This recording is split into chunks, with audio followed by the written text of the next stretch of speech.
Indonesia, Shalom Nusantara dari Sabang sampai Merauke, dari Miangas sampai Pulau Rote. Mantala iman kita, mantala kasih kita, mantala pengharapan kita tentunya dalam Yesus Kristus yang menjadi Tuhan dan Juru Selamat kita dan Juru Selamat dunia. Jangan katakan bahwa Yesus bukan Tuhan, jangan katakan pula bahwa Yesus itu bukan Juru Selamat. Dia adalah Tuhan, dia adalah Juru Selamat. Di luar sana ada banyak. Kalau engkau yang berkata bahwa Yesus bukan Tuhan, bukan Juru Selamat. Tapi kalau engkau percaya engkau diselamatkan, engkau dia percayakan dihukum. Aku adalah jalan dan kebenaran dan hidup. Tiada seorang sampai kepada Allah kalau tidak melalui aku. Jadi jelas harganya. Di bawah kolong langit ini tidak ada nama lain yang diberikan kepada manusia terkecuali dalam Yesus Kristus. Haleluya. Cari saja di mana. Tidak ada keselamatan di luar nama, terkecuali di dalam nama Yesus. Puji nama Tuhan. Saya ucapkan selamat malam bagi kita. Kita lihatkan mungkin kita sudah capek beribadah sepanjang hari. Ya kita kemana-mana mungkin juga. Dan kiranya kita rehat. Dan kita rehatkan hati kita sebelum tidur. Kita rehatkan pikiran kita. Dan kita mendengarkan firman Allah. Mari kita berdoa. Terima kasih Tuhan. Kami masih melanjutkan Jangan Takut seri yang kedua ini. Dalam nama Tuhan Yesus Kristus. Haleluya. Amin. Saya masih membaca dalam Lukas 2 tersebut. Ayat 10 dan 11. Lalu kata malaikat itu kepada mereka, jangan takut sebab sesungguhnya aku memberitakan kepadamu kesukaan besar untuk seluruh bangsa. Hari ini telah lahir bagimu Juru Selamat yaitu Kristus Tuhan di kota Daud. Haleluya. Jadi saya tadi pagi membahas tentang bagaimana takut akan Tuhan itu dalam bahasa Ibrani. Ada Yira, ada Yareh, ada Mora, itu kira-kira 384 kali. Saat ini saya akan berbicara soal Phobos, ya. Phobos itu juga berarti takut, ya. Di sini hampir sama sebenarnya, yang dimana ada rasa ketakutan dalam menghadapi situasi, tetapi satu hal ada di sini dikatakan ada orang fear of man, ya. Jadi dalam hidup ini seperti gembala-gembala takut kepada atasannya, kalau hilang dombanya mungkin mereka akan mengganti, sementara sendiri mereka adalah orang-orang miskin. Jadi itu mereka harus lakukan itu. Dan firman Allah katakan jangan takut. Kepada orang gembala-gembala juga dikatakan jangan takut. Sebab apa? Allah yang akan menolong, Allah yang akan menghibur kita. Sebab dia sudah ada kesukaan besar bagi kita ketika kita menyambut Yesus itu dalam hati kita, dalam hidup kita. Ada kesukaan besar yang akan kita alami. Ada sesuatu yang Tuhan transformasikan dalam hidup kita. Kegelapan keluar dari hidup kita. Nah, Anda bisa bayangkan ketika Anda percaya menerima Yesus kali pertama, saya yakin dan percaya Anda bisa mengakui segala dosa-dosa Anda. Sampai yang terkecil sekalipun. Apa yang sudah Anda perbuat puluhan tahun yang lalu. Yang belum Anda akui. Mulut Anda keluar semua. Haleluya. Bahkan Anda mungkin kepada beberapa orang Anda datang untuk minta maaf kepada mereka. Ya. Tetapi, ya karena apa? Rasa pembebasan yang luar Tuhan berikan itu. Makanya sukacita itu begitu limpah. Ketakutan manusia kan yang paling besar itu adalah takut mati, ya, takut menghadapi hidup. Tapi Tuhan katakan jangan takut mati. Tuhan sudah datang. Tuhan sudah membebaskan kita dari segala dosa. Jangan takut karena dosa-dosamu. Tuhan sudah datang untuk membebaskan hidupmu dari segala dosa dan kejahatan. Yang penting kau terima dia, engkau menerima eksosianya. Engkau menerima waktu 2-3 hari yang lalu mungkin saya katakan bagaimana kita menjadi anak-anak Allah yang berkuasa, yang diberikan kuasa oleh Allah yang maha tinggi. Eksosianya diberikan kepada kita. Wow, luar biasa. Yang kedua kata firman Allah, jangan takut kepada orang-orang yang superior. Ya kadang-kala yang superior ini, atasan kita lah itu, mengintimidasi kita, membuat kita takut mengajar kita melakukan apa yang tidak baik. Kalau seringkali saya katakan kalau ada orang-orang seperti ini, lawan saja. Tetapi dengan catatan yang sopan, yang benar. Seperti saya katakan pernah ada di sini orang yang melakukan apa yang saya perintahkan, yang saya suruhkan sesuai dengan firman Allah, pasti selamat. Tetapi kalau orang yang tidak mau melakukannya, pasti nggak selamat. Artinya begini, artinya mereka akan menjadi hilang karena apa? Dosa terus bercokol dalam hidup mereka. Tapi yang melakukan mereka terbebas, mereka mendapatkan kehidupan yang lebih layak, sementara mereka yang melakukan hidup mereka juga demikian-demikian saja. Jadi nggak perlu takut kepada orang-orang superior, nggak perlu takut. Karena dia bukan pemberi nyawa, bukan pemberi kehidupan. Tuhan yang memberikan nyawa, Tuhan yang memberikan kehidupan. Seharusnya kepada dia kita memberikan hormat dengan penuh ketaatan kepada Allah. Nah yang ketiga ini, jangan takut ya.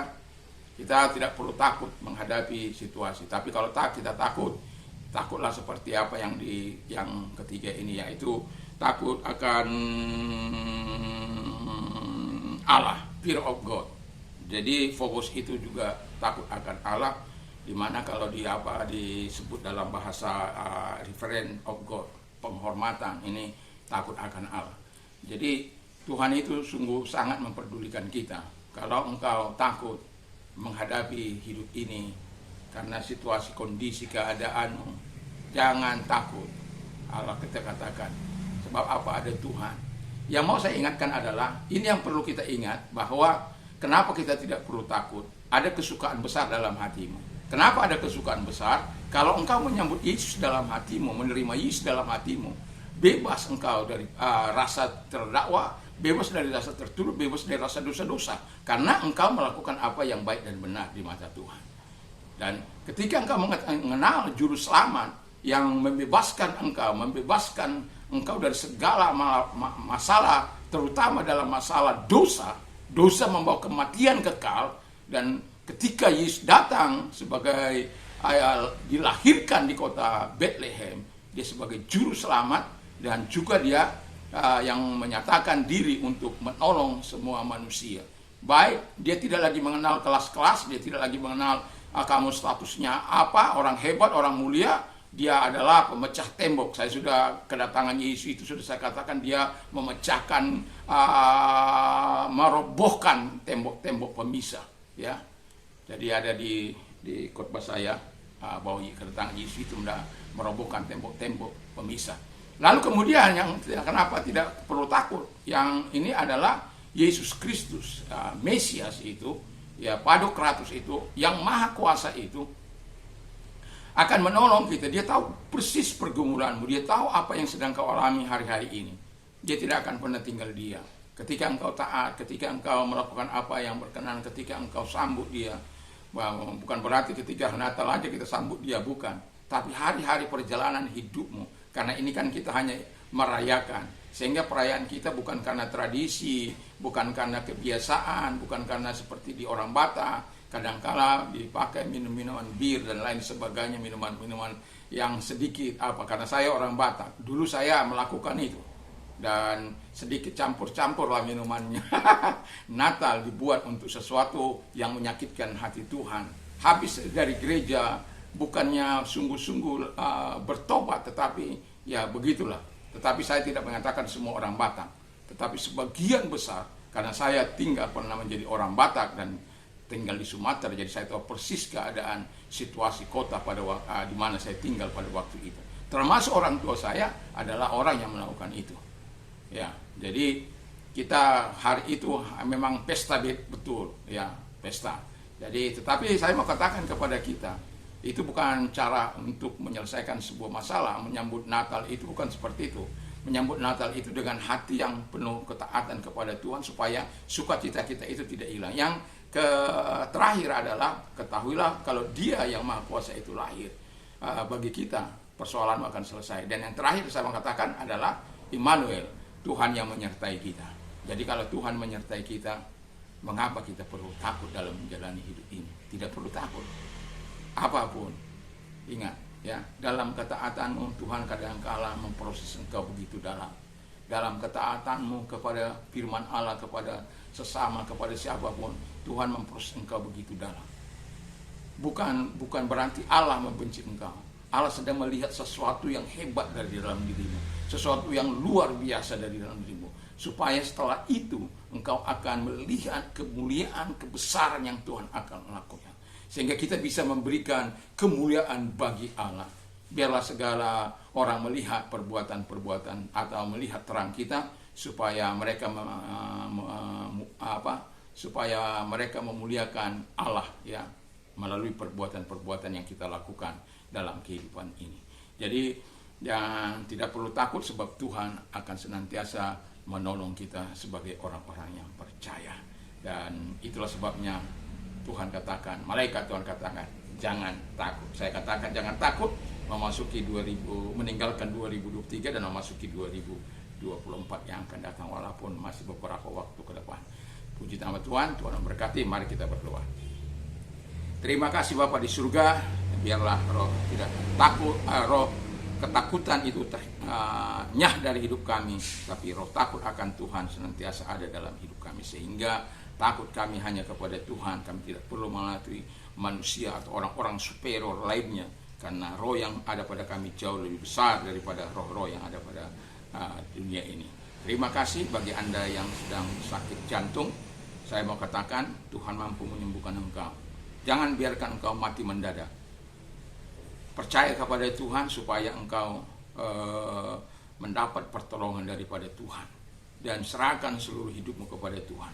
Dan apapun sakit Anda, tetapi khususnya kan saya mau berdoa kepada orang-orang yang sakit jantung saat ini.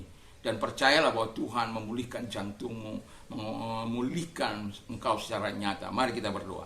Terima kasih Bapa di surga, kami tidak perlu takut dalam menghadapi hidup ini. Kalau ada orang-orang yang sedang sakit jantung saat ini Bapa di surga, dimanapun mereka berada, yang mendengarkan khotbah kami atau orang-orang memperdengarkan khotbah ini atau doa ini kepada mereka, Tuhan Bapa di surga, saat ini kami memerintahkan kapanpun mereka mendengar, dalam nama Tuhan Yesus Kristus, segala sakit penyakit jantung kami perintahkan, baik sakit jantung koroner, jantung apapun itu Tuhan namanya, di dalam nama Yesus perintahkan engkau stop untuk melakukan penderitaan kepada umat di dalam nama Tuhan Yesus, dan engkau sehat kembali, engkau pulih kembali oleh kuasa darah Yesus, oleh kuasa Yesus.